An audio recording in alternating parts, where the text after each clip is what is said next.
Jennifer, tell Sam that I felt that way on my last day of vacation, okay? So it's all good. And let me tell you, it is great to be back from vacation here at St. Paul's. The best thing about vacation was these 6 words. I don't know, go ask mommy. I am proud to tell you I knew nothing for 2 weeks, and it was wonderful. Now I'm back here to reality, trying to remember what I do know, or at least the important things. And one thing I do know is how amazing Jesus is. Because Jesus never takes a vacation from loving us. The first job I ever had was in Winston-Salem at a bookstore called Hinkle's Bookstore. And I really enjoyed working there. I had a great boss, I had wonderful coworkers, and we all really liked working together. But together there was one thing we could not stand, and that was closing time on Saturday night. Now during the week, Monday through Friday, Hinkle's closed at 9 p.m., but on Saturday, we closed at 5. And it never failed to confuse the people. There would always be people wanting to come in after we had locked the doors. And we had no blinds, so they could see us, even if we were trying to get under the counter. Or they see people shopping, they're like, there are people in there, please let us in. And so there will always be people shopping in there at 5:05, 5:10, 5:15. Now one day, it got to be 5:30, and I was ready to go home. And that's what I told the coworker, David. I said, I really need to get home. And he said, oh, hot date tonight? I'm like, no, wrestling starts in 30 minutes. I need to get home. So David, trying to help me out, actually got on the intercom and said, attention Kmart shoppers, we are closing. That actually got people's attention, and they eventually left. But, I mean, didn't these people understand what a locked door meant? Now, today's gospel teaches us what a locked door means to Jesus. At first glance, today's gospel looks just like any other healing story, but in fact, it's quite controversial. Jesus is teaching in the synagogue on the Sabbath, and then Jesus sees a woman who has a lot of problems, and many of them not of her own doing. Such as, for example, because she is a woman, men did not talk to her in public. Men did not talk to women in public at that time. But it wasn't just the men who would not acknowledge her. It was everyone, because she was sick. People would not come near a sick person. Think back to the Good Samaritan story. What do the priest and the Levite do? They walk on the other side of the road. And we can talk about how callous that is for religious leaders to do it, but they are doing exactly what anybody following the Torah would have done. And also, people associated illness with sin. So if someone has been sick for 18 years, she must have done something to deserve it. And so this woman would not be welcome to any parties or social gatherings, let alone worship services due to her illness. My heart goes out to this woman because not only does she suffer from a terrible medical condition, which probably means she does not rest well or live a peaceful life, but she also has no one to share her troubles and help her through this. And for reason we can talk later about, when she comes to her church seeking help, the church leaders tell her, sorry, we are closed. My heart breaks thinking how alone she was.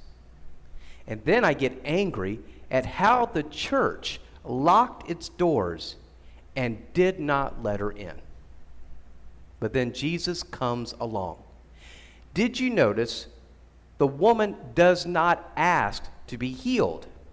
She is healed because Jesus sees her. Jesus acknowledges her existence. He calls her over, and then he invites her. He talks to her. And I'm sure there was a leader or two yelling, "Hey, you're not supposed to do that." And then Jesus touches her. Again, "Hey, you're not supposed to do that either." And then Jesus gives her an identity, a title. "Woman," which is a proper address, "you are set free from your ailment." Pretty sure someone was going, "Hey, over here, you're still not supposed to do that either." To me, this story with the sick woman is a very powerful image of who Jesus is. This woman had been living on the edge of society, or worse yet, she was living in the shadows of society. And now she is being invited to come to Jesus, to talk to him, to be touched by him.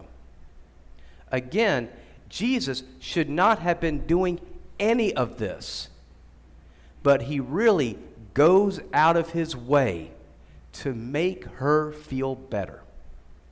Jesus unlocks the door to her heart. Also, Jesus unlocks the door to the heart of the church. Because while the woman's healing should be the end of the story, the church leader has to get involved. The church leader is upset because Jesus heals the woman on the Sabbath. And of course, does the church leader tell Jesus this? No. He tells to the crowd, probably hoping they will give Jesus the message. But we know that whenever someone talks about Jesus, Jesus knows. Now, in the eye of the leader and those who followed the law, the Sabbath was supposed to be a day of rest. And rest would mean you come to church, worship God, and that's it. Now, there were some exceptions to the no work on the Sabbath rule. For instance, if a person happened to be in a burning building, they could be immediately rescued. I'm not making it up. It was one of the exceptions. Or if one of your sheep fell into a pit and could drown, you could rescue that sheep. So there were exceptions. But in the eyes of the religious leader and that church, a woman who had been suffering for 18 years was not in need of immediate rescue. She would not be greeted with open arms, but with a locked door. The leader even has the audacity to ask why she can't come back some other time during, regular church business hours, which is an absurd belief, because something tells me if this woman has been sick for 18 years, she has come back during regular church hours and has been ignored. When the church ignores a child of God, God will respond. Jesus calls out this leader in front of everyone, and he addresses everyone in the synagogue, calling them hypocrites. The Greek term for hypocrite was associated with theater. It was used to describe someone playing a part, an actor. But over time, it became used to describe a pretender. Do you know who the pretenders are in this story? The pretenders are the church leader and the other leaders of the church. And yes, the people at the church. To everyone who put religious traditions before mercy and compassion. Because they are there to worship, they are there to listen to Jesus, but they are not there to act like Jesus. The church leader wants the door to the church to be locked, but Jesus wants there to be no door at all, which is good news for us. When the woman needed healing, Jesus heals her at that moment. When the woman needed to feel welcomed and loved and named, Jesus calls her a daughter of Abraham and brings her into his family. When it comes to this woman's care, when it comes to our care, Jesus does not look at the clock, and Jesus does not lock the door.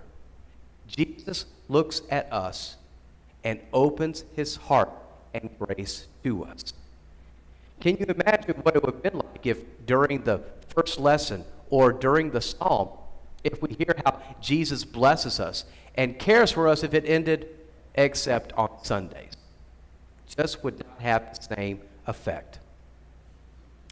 So when we feel down, when we feel alone, and when we feel ignored, Jesus is there to tell us that we are his children. And Jesus will never tell us to come back some other time. That is why when people come and ask to be baptized, or their children to be baptized, we do not put them through hoops.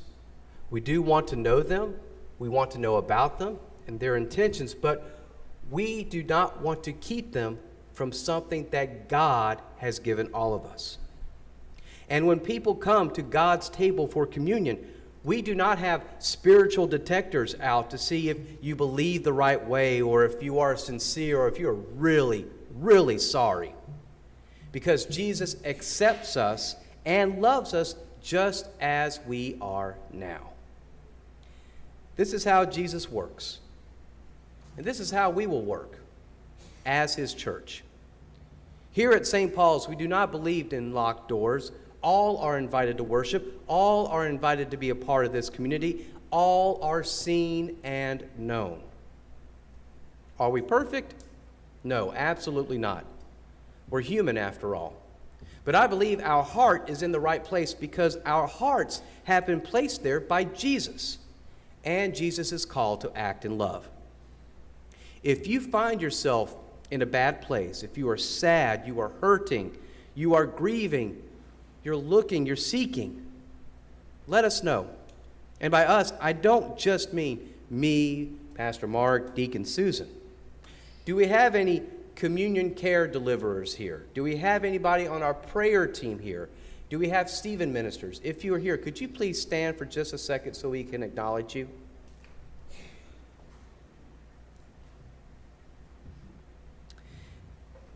These people will not lock the door on you. Their hearts are open to you. Their ears are open to you. They see you. They hear you. We see you. We hear you. And Jesus sees you. You are not alone, and you never will be. Because unlike a bookstore that wants people to leave, Jesus invites us all to stay. Amen.